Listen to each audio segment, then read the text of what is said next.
In November 2018, we were commissioned by the Public Committee Against Torture, an NGO acting for the residents of the village in Ayman Odeh, in a legal action against the police.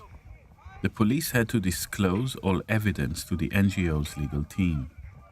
These new materials included footage recorded by the body cam worn by policeman NG, footage recorded by a handheld camera carried by policeman DT, an extended 30 minutes version of the original thermal video recorded from a police helicopter, and recordings of 3 police radio channels.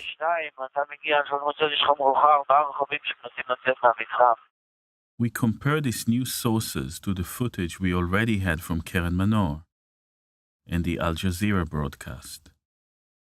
We also collected further footage from activists, Rabbi Arik Asherman and Yaela Ra'anan. We synchronized all the new material to create a more detailed timeline. We also received transcripts of interrogation and testimonies from multiple policemen and activists. However, we could see that some information was omitted. Police documents suggested that more footage filmed by the police was missing.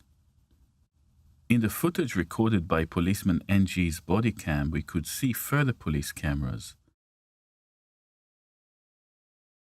We arranged the new visual evidence into a media landscape that helped us to navigate the aftermath of the killing of Abu El-Kian. Policeman NG's body cam captures Abu El-Kian's vehicle rolling down the hill moments after it was shot at. The vehicle headlights are clearly turned on.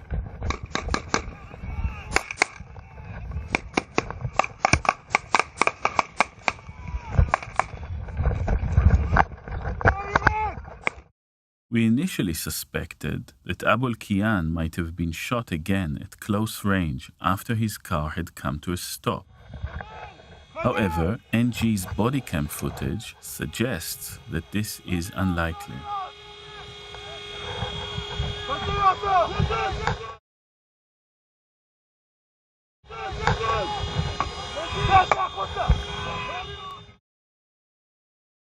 While Abu El-Kian was bleeding to death, a separate incident was unfolding nearby. Drawn to the sound of Abu El-Kian's car horn, a group of residents and activists, including Ayman Odeh, approached the vehicle but were stopped by police. The thermal video footage ends a few minutes after Abu El-Kian's car is stopped. From this point on, our window into the event is limited to 4 cameras. That of policeman LM, policeman NG's body cam, the smartphone camera of activist Yaela Ra'anan, and that of Keren Manor. These cones of vision illustrate both what we could see of the events that followed, but also where we encounter blind spots.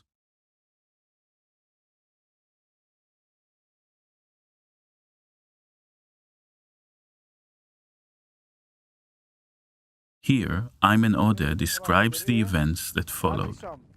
אחד מהם ירה בי, אני שמעתי את הכל, אז אני הבנתי שזו ירייה, אז זה פגע בי במצח, והרגשתי שהדם, אז עשיתי משהו כמו אח, כך, בצורה כזו, אז ירו בי עוד הפעם בגב שלי.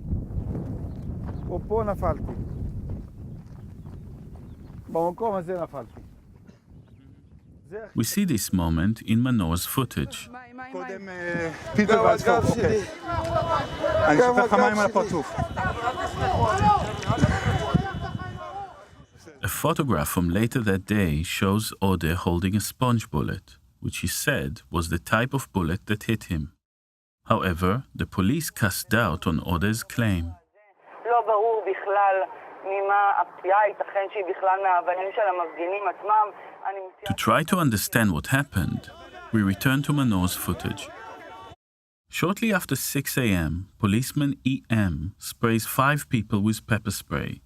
The first is Yaela Ra'anan. Her camera drops towards the ground at the moment she is sprayed.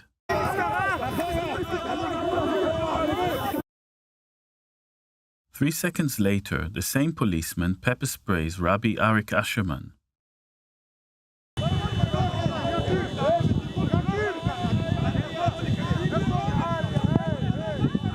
Followed by the activists Michal Haramati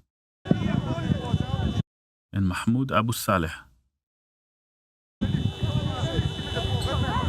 Immediately afterwards, Ode is also pepper sprayed at point-blank range.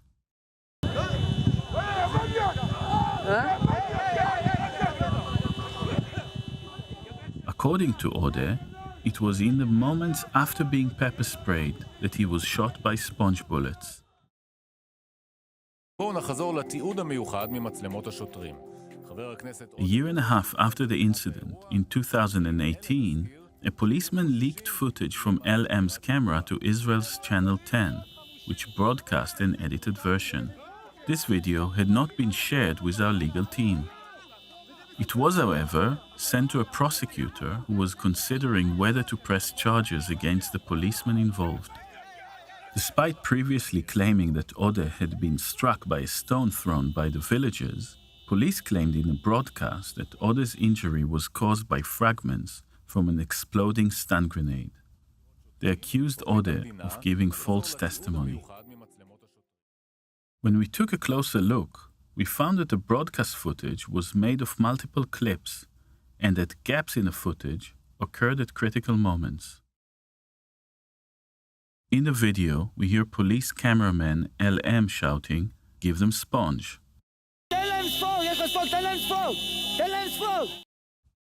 The broadcast claimed that no shots were actually fired after this moment, but the film cuts out 2 seconds later. A 47-second gap in the footage follows, and significantly, it is within this time frame that Ode claims he was struck by sponge bullets. When the footage returns, we see police throwing a stun grenade at Ode. 3 months after the Channel 10 broadcast, the prosecutor closed the investigation against the policeman involved. This video might have contributed to that decision. We tried to fill the gaps in the Channel 10 video with synchronized footage from the other cameras on the scene. Using Ra'anan's footage, we locate the policeman relative to the activists and Ode. 2 policemen can be seen holding sponge bullet launchers, and policeman EM is seen holding a tear gas launcher. This is Abu al-Kiyan's vehicle, where he is bleeding to death. This is police cameraman LM. This is Yaela Ra'anan, and this is Ayman Ode. In NG's footage, we can see him loading his launcher.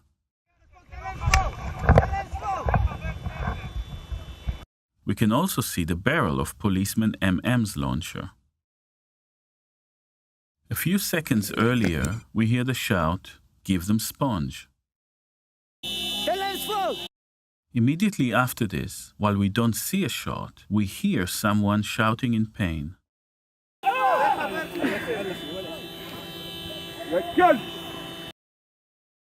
Curiously, of all the transcripts of police testimony we received, only 1 page was missing.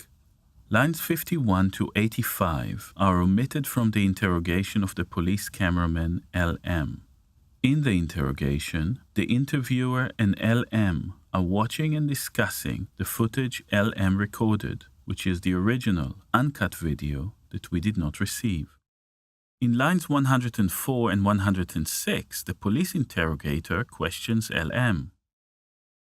After that, you see someone shot by sponge, probably in the knee. You say, "Give them sponge," and then you see someone shooting sponge. A medical report from shortly after the incident gives further support to Ode's testimony. It states that the injuries Ode sustained are consistent with impact damage from a sponge bullet. We also know that police were shooting sponge bullets on other occasions throughout the morning. Approximately 3.5 minutes after Ode was hit, a police body cam captures the light from Manor's camera in the distance. We see a policeman carrying a sponge bullet launcher, assuming a shooting position. Manor is directly in the policeman's line of fire. She is standing next to the cameraman from Al Jazeera. At 6:11 and 30 seconds, the sound of a shot is captured by both Manor's camera and that of policeman NG. וואו! כמעט תוריד לי את הרגל עכשיו. פגע בך? שיט. זה ממש שפשף לי את הרגל. בוא הצידה למטה. The incident that began with a dead-of-night raid on the village of Al-Khiran became host to many more violations. It led to the killing of Abu al-Kiyan, to assaults against residents, activists and politicians, and the subsequent manipulation of evidence, including failing to share critical media, leaking and manipulatively editing video evidence, and targeting civilians holding cameras. To date, no policeman has been charged for the violence in Al-Khiran. The shooting of Abu al-Kiyan was justified as a split-second decision taken legitimately by the policemen involved. But instinct is culturally and politically produced, and the victims of police violence in Israel are disproportionately Palestinian. In this way, a long history of separation and marginalization is condensed into a split second.